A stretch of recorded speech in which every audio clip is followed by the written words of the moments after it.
আসসালামু আলাইকুম।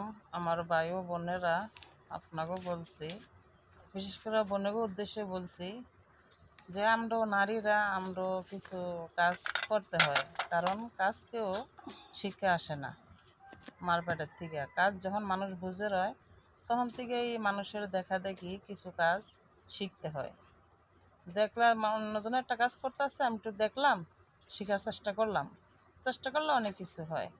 এই যে ধরেন এই খোয়ারটা আমি বানাইতেছি, দেশের এলাকায় আমরা শুদ্ধ ভাষা তখন বলতে পারি না, আমরা দেশের এলাকার ভাষায় বলি। এই খোয়ারটা হাঁসের জন্য আমি তৈরি করতেছি।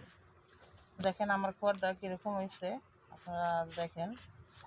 কারণ পুরুষও তো কাজ করে, অন্যান্য কাজ পুরুষেরা করে, চাকরি করে, কেউ ব্যবসা করে, কেউ গাড়ি চালায়।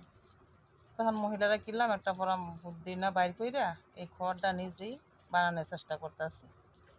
কারণ এরা কাজ করে আপু তো নির্ভরশীল করে সব কাজ একবার দিকে চাইয়া থাকলে রইব না, নিজেরও কিছু করতে হইব।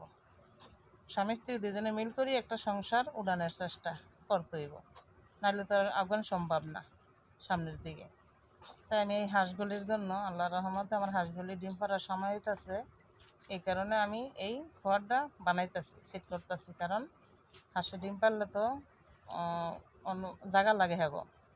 আর যে জায়গায় ডিম পারে ওই জায়গায় নাকি কুচে বসে, উমে বসে। তাইলে ওই জায়গাতে ডিম যদি লাইরা লাই তাইলে বলে হারা আর করে না। এই কারণে হ্যাগোর জন্য এই স্থানটা তৈরি করতেছি, যাতে হারা যে জায়গায় ডিম পারে ওই জায়গায় উমে বসতে পারে, কুচে বসতে পারে। আমি আর ডিম ধরবো না ওই জায়গার থেকে, তাইলে হেরা খানি বিলে ডিম ছাউ ফুটে বাচ্চা দিব। তো এই কারণে হ্যাগোর জন্য আলাদাভাবে এগুলো করতেছি। তাহলে একটু সময় দিয়ে করি, সমস্যা কী? হাজবেন্ডের করলে করে দিব, কিন্তু আর সময়টা তো ব্যয়ইব। আমি বাড়িতে থাকি, রান্না করি, রান্না বান্না ছাড়া তার তেমন কোনো কাজ নাই। এই জন্য আমি একটু সহযোগিতা করি।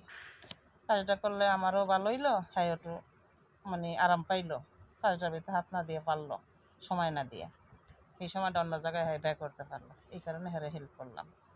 তাইলে আপাকে বলি যে সবাই মিলাজিলেই কাজ করতে হইব, সংসারের চেষ্টা করতে হইব, কইরা দুজনই চেষ্টা করে সংসারে দেখতে হইব। ভালো থাকেন। আসসালামু আলাইকুম।